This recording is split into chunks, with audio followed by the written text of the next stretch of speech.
बार फिर से आप सबका स्वागत है यूनिक ट्यूटोरियल के चैनल पे। मैं हूं आपकी दामनी मिस। जैसे मैंने आपको बोला था, साइंस 2 का एक सीक्रेट बताया था कि कुछ भी पढ़ के नहीं हुआ है तो लास्ट के आप 35 डेज के अंदर अंदर साइंस 2 के 50% सिलेबस को कंप्लीट कर कर भी आउट ऑफ मार्क्स लेकर आ सकते हो। उसमें भी मैंने आपको समझाया था कि बायोलॉजी और एनवायरमेंट का जो चैप्टर है उसके अंदर आप ज्यादा वेटेज बायोलॉजी को ही दीजिए। अगर आप 50% करने का सोच रहे हो तो भाई बायोलॉजी को कीजिए। वैसे ही, बिल्कुल वैसे ही आज मैं साइंस 2 से ज्यादा डिफिकल्ट बच्चों को साइंस 1 लगता है, तो आज का वीडियो में लेकर आई हूँ साइंस 1 के अंदर। और आज भी वही चीज रिपीट करूंगी कि 60% पढ़ लो और आपका पूरा आउट ऑफ मार्क्स, मतलब आपका जो रिटन पेपर होता है 40 मार्क्स का, you can easily score 40 out of 40। बस शर्त जो मेरी है और जो समझाऊंगी उसको ध्यान से समझना, ठीक है। तो क्वेश्चन नंबर 1 जो होता है आपके ऑब्जेक्टिव्स होते हैं, जिसके अंदर एमसीक्यूज होते हैं, ट्रू एंड फॉल्स ऐसे होते हैं, ये सारी चीजें होती है। देखो एमसीक्यूज का जो पार्ट होता है उसको छोड़कर मैं नीचे के क्वेश्चन नंबर 2 से ये पार्ट लेंगे।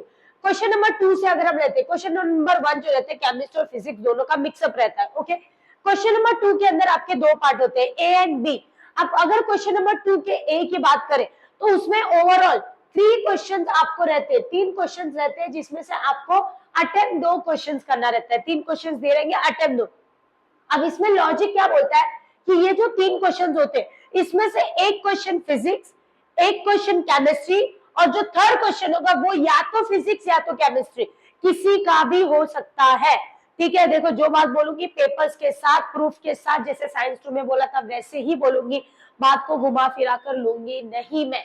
तो अगर हम आप ध्यान से इस चीज को देखते हैं तो ये जो 3 क्वेश्चन पूछते हैं इसमें से 1 from physics, 1 from chemistry and 1 either from the physics और फ्रॉम द केमिस्ट्री, इन दोनों में से वो किसी में से भी आ सकता है। फिर आता है क्वेश्चन नंबर 2। अब आते हैं क्वेश्चन नंबर 2 के बी पार्ट पे। क्वेश्चन नंबर 2 के बी पार्ट में टोटल जो रहता है आपके 5 क्वेश्चन रहते हैं, 5 में से आपको 3 अटेम्प्ट करने रहते हैं। अब ये जो 5 रहता है, अगेन इस 5 में 2 जो रहता है फिजिक्स, 2 जो रहता है आपका केमिस्ट्री, और जो 1 क्वेश्चन रहता है इधर फ्रॉम फिजिक्स और इधर फ्रॉम केमिस्ट्री। हर साल के पेपर देखोगे तो कभी फिजिक्स के कभी केमिस्ट्री के, ये आपके लिए ये बोर्ड पेपर है, मतलब ये बोर्ड के पेपर पैटर्न में आपको समझा रही हूँ कि भाई इसी तरीके से आपके क्वेश्चन आते हैं। मतलब क्वेश्चन नंबर 2 के ए के अंदर देखोगे तो अटेम्प्ट 2 करना है, तो एक फिजिक्स ही, एक केमिस्ट्री, एक जो रहेगा या तो फिजिक्स या तो केमिस्ट्री। मोस्ट प्रोबेबली ज्यादातर टाइम फिजिक्स से पूछा गया है, ये उसके वेटेज को देखा गया। क्वेश्चन नंबर 2 का बी पार्ट देखते हो तो 5 रहता है, 3 अटेम्प्ट करना रहता है, एक फिजिक्स एक केमिस्ट्री, 2 फिजिक्स 2 केमिस्ट्री और एक इधर फ्रॉम फिजिक्स और इधर फ्रॉम केमिस्ट्री रहता है। क्वेश्चन नंबर 3 के अंदर टोटल 8 क्वेश्चन रहता है और 8 में से अटेम्प्ट 5 करने रहते हैं। अब ये जो 8 क्वेश्चन रहते हैं इसके अंदर 4 from physics and 4 from chemistry, 4 question physics में ऐसे आते हैं, 4 क्वेश्चन केमिस्ट्री में से आते हैं। फिर लास्ट जो क्वेश्चन होता है क्वेश्चन नंबर 4, उसके अंदर 2 क्वेश्चन रहता है, आपको अटेम्प्ट 1 करना रहता है। ये जो 2 रहता है उसमें से एक फिजिक्स एंड अगेन एक केमिस्ट्री।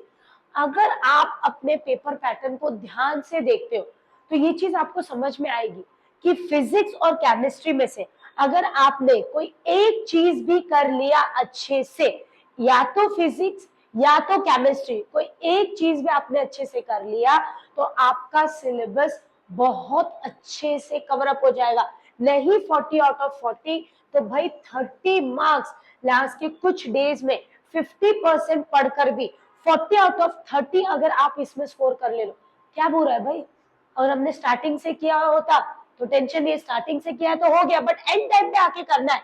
तो अगर मैं कोई एक सब्जेक्ट उठाकर कंप्लीट करती हुई फिजिक्स या केमिस्ट्री में से, कोई भी आपकी चॉइस के हिसाब से, इजीली आप पेपर को अटेम्प्ट कर सकते हो। अब आप बोलोगे मिस बात करने की बात हो गई, तो नहीं, बिल्कुल भी नहीं। आपको मैं अगेन 23 का एक क्वेश्चन पेपर लेकर आई हूँ और उस क्वेश्चन पेपर को बताते हुए विद प्रूफ बात करूंगी, बिल्कुल भी नहीं। जो आपके पेपर पैटर्न है उसको दिखाऊंगी। जैसे मैंने आपको बोला था क्वेश्चन नंबर 2 का ए, क्वेश्चन नंबर 2 के अंदर 3 क्वेश्चन आते हैं, 3 में से आपको कोई भी 2 अटेम्प्ट करने रहते हैं। तो एक क्वेश्चन आपको दिख रहा है फिजिक्स का, एक क्वेश्चन आपको दिख रहा है केमिस्ट्री का, और इस साल में जो दूसरा थर्ड क्वेश्चन भी पूछा था वो फिजिक्स का पूछा था। जो कि मैंने बोला कि अगर आप फिजिक्स और केमिस्ट्री कोई भी चीज करने का सोच रहे हो तो मैं आपको बोलूंगी कि ज्यादा प्रेफरेंस आप फिजिक्स को दो, क्योंकि कहीं ना कहीं से आपको फिजिक्स का वेटेज जो है वो थोड़ा ज्यादा दिखेगा और इंपॉर्टेंट भी होता है। कभी कभी ये फिजिक्स का जो थर्ड क्वेश्चन होता है, जो मैंने बोला या तो फिजिक्स या तो केमिस्ट्री से आता है, तो कभी कभी ये जगह पर केमिस्ट्री के भी क्वेश्चन पूछ लिए जाते हैं। तो क्वेश्चन नंबर 2 एक तो फिक्स है, ये दो क्वेश्चन तो फिक्स होंगे कि एक फिजिक्स और एक केमिस्ट्री का तो होगा ही होगा। थर्ड वाला या तो फिजिक्स या तो केमिस्ट्री से वो पूछते हैं। नेक्स्ट अगर आप देखते हो तो नेक्स्ट स्लाइड में हम देखते हैं क्वेश्चन नंबर 2 का बी। अगेन क्वेश्चन नंबर 2 में 5 रहता है, 5 में से आपको अटेम्प्ट 3 करना रहता है। मैंने बोला था दो फिजिक्स दो केमिस्ट्री, एक जो रहेगा या तो फिजिक्स या तो केमिस्ट्री। तो 1 2 2 एंड 3 दिख रहा है आपको कि ये क्या हो गया, आपके तीन जो क्वेश्चंस हो गए ये किसके हो गए, फिजिक्स के। उसके बाद जो दो क्वेश्चंस दिख रहे वो किसके हो गए, केमिस्ट्री। अगेन आपको वेटेज किसका ज्यादा दिखा, फिजिक्स। देखो बोल तो रहे कि या तो फिजिक्स या तो केमिस्ट्री, पर बार बार हर क्वेश्चन में आप जाकर देखोगे तो जो एक्स्ट्रा क्वेश्चन है वो ज्यादातर आपको फिजिक्स के ही दिखेंगे। And that is the reason I am telling you कि अगर आप डिसाइड करो कि भाई मुझे 50% ही पढ़ना है और 50% पढ़कर मेरे को स्कोर करना है, तो मैं आपको प्रेफर करूंगी कि आप फिजिक्स को पढ़ो ताकि वो चीजें आपके लिए बहुत ज्यादा इजी हो जाए। तो क्वेश्चन नंबर 2 का बी अगर आपने देखा तो आपको ऑटोमेटिकली समझ में आ गया कि 3 questions from physics and 2 questions from chemistry. At then अगर आपने थोड़ा बहुत फिजिक्स पढ़ के केमिस्ट्री भी पढ़ा है तो भाई 3 क्वेश्चन तो आप इजीली अटेम्प्ट कर सकते हो, क्योंकि ये जो है how do we feel about air in each of the key relative humidity more than या लेस देन 60% इजी क्वेश्चंस होते हैं। तो 3 फिजिक्स के अगर क्वेश्चंस आ भी गए तो एक तो ऐसा रहेगा जैसे मास एंड वेट के बीच में डिस्टिंग्विश बोल दिया। तो ये सारी चीजें जो रहती है आप इजीली अटेम्प्ट कर सकते हो अगर 2 केमिस्ट्री का आपने यहाँ पे अटेम्प्ट कर लिया। नेक्स्ट क्वेश्चन नंबर आता है सबसे बड़ा जो होता है आपके साइंस 1 साइंस 2 दोनों के पेपर पैटर्न के अंदर आपको दिखेगा कि इसका जो वेटेज होता है वो काफी हद तक काफी ज्यादा होता है। तो अगर आप मैं इस सेशंस पे आती हूँ तो मैंने बोला था कि 8 क्वेश्चंस होते हैं, 8 में से अटेम्प्ट आपको 5 करने रहते हैं, 4 of physics and 4 of chemistry. 1 2 3 4 4 question of physics दिख रहा है। एंड ये जो पार्ट है इसमें आपके ऑलमोस्ट थोड़े से कंबाइन दिखेंगे फिजिकल एंड केमिकल चेंजेस का। सो 1 2 एंड 3 एंड 4, तो ये 4 पार्ट में ये वाला डिवाइड होता है जिसमें से आपको 5 अटेम्प्ट करना है। अब देखो अगर आप अपना सिलेबस देखते हो तो आपको दिखेगा कि आपके ओवरऑल चैप्टर्स जो 10 चैप्टर्स है उसमें से चैप्टर नंबर 2 3 8 एंड 4 ये जो 4 चैप्टर्स है ये 4 चैप्टर्स आपके आते हैं केमिस्ट्री के। अब इसके अलावा जो बचा मतलब 1 2 3 5 7 9 ये सारे जो चैप्टर्स है ये आपके चैप्टर्स है फिजिक्स के। तो या तो इन चैप्टर्स को ले लो या तो इन चैप्टर्स को ले लो। तो फिजिक्स के अगर सारे मैं प्रेफर हमेशा देखो बार बार रिपीट करूँ कि फिजिक्स को थोड़ा सा वेटेज ज्यादा दो, क्योंकि इसके क्वेश्चन कहीं ना कहीं पार्शियलिटी होती है केमिस्ट्री और फिजिक्स के अंदर। केमिस्ट्री को इज्जत थोड़ी सी, फिजिक्स को इज्जत थोड़ी सी ज्यादा दे दी जाती है। तो अगर आप फिजिक्स का पूरा करते हो और केमिस्ट्री के 4 चैप्टर्स में से कोई इजी एक चैप्टर भी उठा लेते हो और ऑब्जेक्टिव पॉइंट ऑफ व्यू से उसको ओवर गो थ्रू मतलब ऊपर से रिविजन करके देख सकते हो तो वो भी आपके लिए इजी रहेगा। नेक्स्ट आता है आपका लास्ट क्वेश्चन नंबर आता है क्वेश्चन नंबर 4। क्वेश्चन नंबर 4 जो रहता है 5 मार्क्स का रहता है। अब इसके अंदर आपको दो क्वेश्चंस दिए रहते हैं and among that you have to attempt any one from physics one from chemistry, one from physics one from chemistry.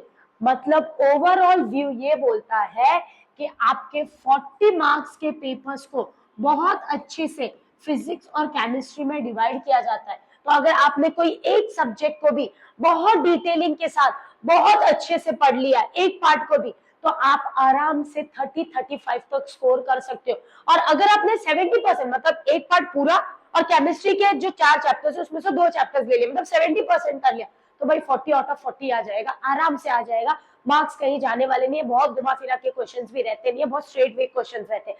तो बहुत अच्छे से स्मार्ट स्टडी होती है। हम एक डोंकी स्टडीज हमें नहीं फॉलो करना है, हमें स्मार्ट स्टडीज करना है कि हमें उतना पढ़ के जाना है जिससे मैं अपने पेपर को कम टाइम में अच्छे से स्कोर कर सकूं। और इस चीज पे फोकस कीजिए कि साइंस 1 एंड साइंस 2, साइंस 1 में फिजिक्स को थोड़ा ज्यादा वेटेज दीजिए एंड साइंस 2 के अंदर बायोलॉजी को थोड़ा दीजिए।